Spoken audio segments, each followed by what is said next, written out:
Hi havia una vegada 3 porquets. Quan ja van ser prou grans, van decidir anar-se'n a córrer món. Sí! Iupi! Visca! Adéu, germanets, adéu! Adéu! Adéu! El porquet petit, que era molt entremaliat, es va posar a fer una casa de palla. De seguida la va tenir feta i se'n va anar a fer entremaliadures. Llestos!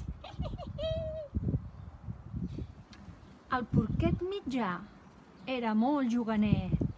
Va trobar uns feixos de llenya i de seguida es va posar a construir una casa de fusta. Però aviat la va tenir feta i se'n va anar a jugar a pilota. Adéu! El porquet gran era el més assenyat. Va trobar un granger que tenia uns quants maons i els hi va regalar. I va començar a treballar, i a treballar, i a treballar, i treballava de sol a sol. Va trigar molts dies, i es va construir una casa de maons ferma i forta. Per fi he acabat!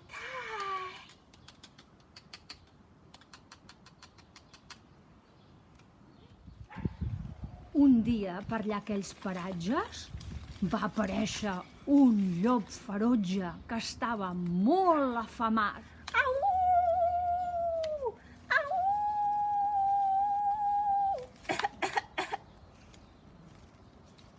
Oh, el barcoc! El llop ferotge va seguir el seu olfacte i molt aviat va arribar a la caseta de palla. Quan va veure que dins hi havia un porquet tendret i sucós, va dir: «Obre'm, porquet, obre'm la porta». No, què t'has pensat? No et penso obrir la porta! «Doncs bufaré i bufaré i la casa aterraré». Ah, que t'ho pensis! I el llop va fer: Ai, ai, ai, ai, ai, ai, ai, ai, ai, ai, endavant!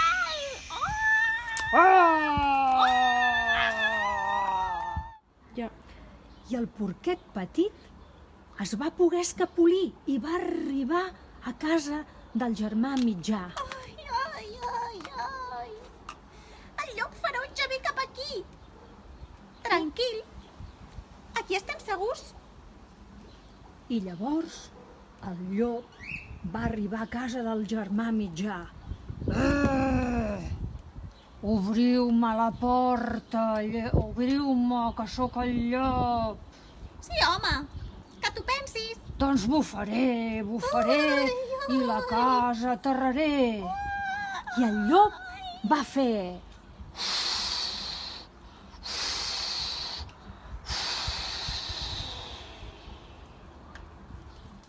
El porquet petit i el porquet mitjà van aconseguir escapolir-se i se'n van anar corrents cap a la caseta del germà gran. Ai, ai, ai!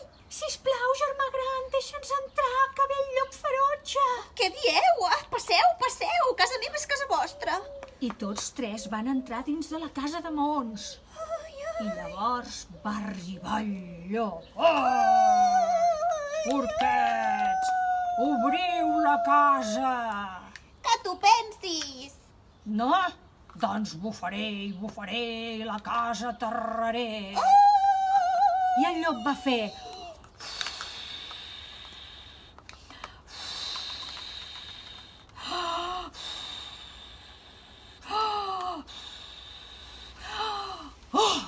aquella casa era tan sòlida que no va aconseguir aterrar-la.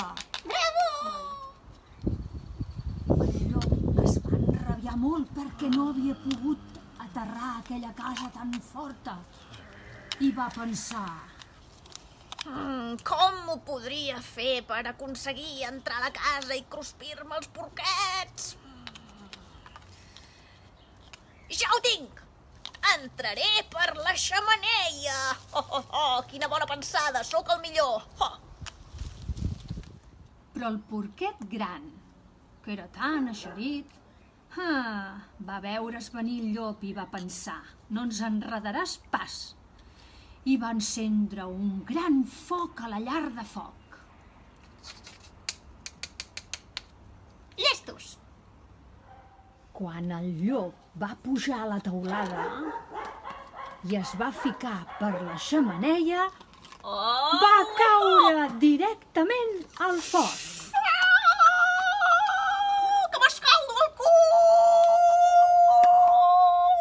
I el llop va fugir esperitat i se'n va anar cap al riu per apagar les flames que li cremaven el cul.